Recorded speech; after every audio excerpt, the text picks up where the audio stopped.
News মিডিয়ার সারাদিনের প্রধান খবর। প্রথম আলো। আদালত খুললে শেখ হাসিনাকে ফেরত আনার উদ্যোগ, পররাষ্ট্র উপদেষ্টা। সব সরকারি কর্মচারীকে সম্পদ বিবরণী দাখিলের নির্দেশ। প্রধান উপদেষ্টা জাতিসংঘের সাধারণ পরিষদের অধিবেশনে যোগ দেবেন।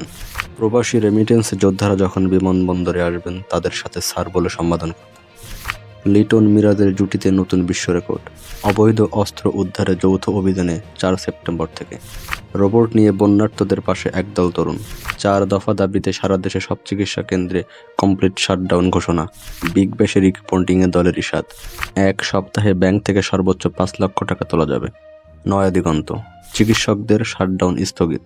সাবেক পররাষ্ট্রমন্ত্রী আসাদুজ্জামান খানের দেশ থেকে নিষেধাজ্ঞা। ডিএমপির ডিবি প্রধান হলেন রেজাউল করিম মল্লিক। সকল প্রকার চ্যালেঞ্জ মোকাবেলা করে দেশে আবার গণতন্ত্র সুপ্রতিষ্ঠিত করা হবে, মির্জা ফখরুল ইসলাম আলমগীর। শেখ হাসিনাকে তার লোকেরাই গডমাদার বানিয়েছে, ডক্টর শফিকুর। নিবন্ধন ফিরে পেতে আপিল বিভাগে জামাতের আবেদন। শক্তি ভয় দেখিয়ে নয়, ইনসাফ ও উদারতা দিয়ে মানুষের মন জয় করুন, তারেক রহমান। ৬ দিনের রিমান্ডে পলক। গোপালগঞ্জে বাস ট্রাক সংঘর্ষ, নিহত ৫। রাতের আধারে সহায়তা পৌঁছে দিল ছাত্র শিবিরের কর্মীরা। কালবেলা।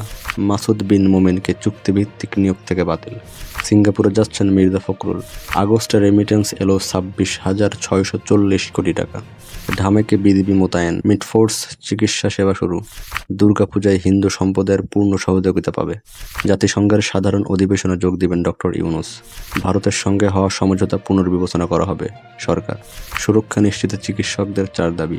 ঢামেকে পরিচালকের সঙ্গে বৈঠক হাসনাত ও শারদিত। অর্থ অভাবে নিজেদের কিডনি বিক্রি করে দিচ্ছেন মিয়ানমারের নাগরিকরা।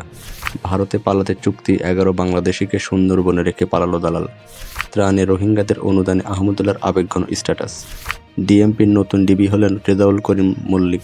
প্রধান শিক্ষক পদে ২০৮ জনের নিয়োগ। ডিএমপিতে বদলি এলো ২২ police super. BBC news Bangla. তেলের নতুন দাম আজ থেকে। বিএনপির প্রতিষ্ঠা বার্ষিকী। সড়ক দুর্ঘটনায় নিহত ৫।